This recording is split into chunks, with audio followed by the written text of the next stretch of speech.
Class 4-এ পড়া মেয়ে ফিরছে, পড়া থেকে ফিরছে, পাওয়া গেল না। লোকে আন্দাজ করলো যে কিছু একটা বড় ঘটনা ঘটছে, সন্দেহভাজন আন্দাজ করলো, পুলিশের কাছে গেল।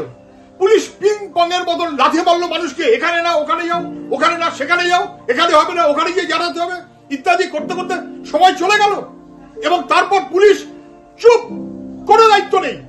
শেষমেশ মানুষের চাপে যখন সন্দেহভাজনকে ধরলো তখন বোঝা গেল, এবং তখন অনেক লেট, মেয়েটা খুন হয়ে গেছে। এবং তারপর সেই খুনের জায়গাটা বা যেখানে মেয়েটাকে পাওয়া গেল সেই জায়গাটাকে ঘিরে পর্যন্ত রাখলো না। আর কত অপদার্থতা হবে, আর কত অপদার্থতা হবে। কি চায় সরকার, কি চায়? মেয়েদের কোনো নিরাপত্তা থাকবে না, মানুষের কোনো নিরাপত্তা থাকবে না। এবং তারপর এখন মানুষ কেন তারা এইরকম পরিসর হবে? মুখ্যমন্ত্রীকে তো উত্তর দিতে হবে, উনি তো পুলিশের মন্ত্রী। কেন পুলিশের থানাতে ফাঁড়িতে আগুন লেগেছে এই কথাটা বলা হচ্ছে ঠিক,